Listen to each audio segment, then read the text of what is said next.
Namaskar, everyone. Today we are going to talk about something a little bit different. It's not going to be a yoga session at all, but I'm going to have a special guest with me. There she is. Hello. So, we're talking about the posture, how we have the bad posture, huh?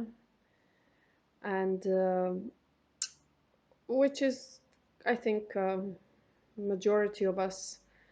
But the things I'm going to show you today are some tricks and moves, a little bit of exercises, but basically you need to just remember them throughout the day, every day. It's not something you can fix just with one exercise. So the first thing you want to do is you want to think about pushing the ground always with the outer ridges of your feet. The second thing is don't have your knees completely straight, sort of bend them a little bit. The third thing is to activate your glute muscles. So you can see activated.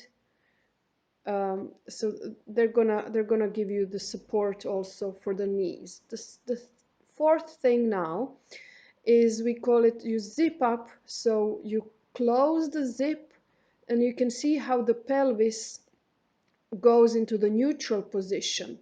And the fifth thing, number five, is to think about your belly button. And you want to push the belly button always towards your spine, especially with each exhale. Number six is the sternum. It is the chest bone, the bone that protects your heart. You want to push it towards the sky, sort of. You want to open your chest. And then number seven is the idea that you have wings and you feel like some kind of force is pulling you towards the sky all the time, and you're gonna fly off any second. And the last thing, number eight, is the chin. So you want your ears and the shoulders to always be in the same line. So you're gonna slide the chin in. You're not gonna elevate or lower the chin, but you're gonna slide it in. Some people are gonna get the double chin. So, for example, when we are waiting in a queue somewhere in the line in the supermarket, we want to do some movements like this, huh? Maybe even walk towards the till on the inner side or outer sides of the feet. Um, if you are not in the supermarket, if you are at home, try to do a little bit of activation of those glutes, and at the same time you're expanding or stretching the quadriceps. So uh, you can use your wall as well for that, just so that you don't bend forward, which then will not give you the result that you need. Don't open the knees or the hips, so you want the knees to be in the same line. If you cannot grab your ankles, you can use some belts, or you can grab your heels, right? We want the heels to be active as well towards the sky. That's gonna activate the glutes as well. All right, my assistant is doing a great job here by giving me support. Yeah, very nice. Okay. The next thing I'm gonna do is I'm gonna show you what you can do when you're at home, and this is something that you should be doing all the time. We're gonna walk like a ballerina or like our ancestors used to walk, um, toes first. Um, this is going to activate also your glutes, but also enforce your lower abs. And then you can add this weird movement with the hands, because this is then going to also open your shoulders. So you can see how with this movement, when the elbows are close to the shoulders are getting open. In order to open the shoulders as well, each time you walk through the door, you can do this kind of stretch, gently uh, stretch your shoulders, or actually the pecs. Uh, this is a real exercise. It might be a little bit hard, huh?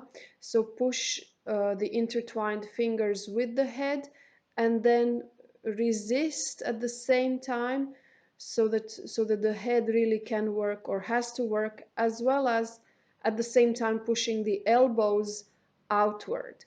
So you don't want the elbows to be connected. If you really have difficulty doing that, you might want to actually do a little bit of massage, and this is something you can do every day as well, maybe 2, 3 times a day.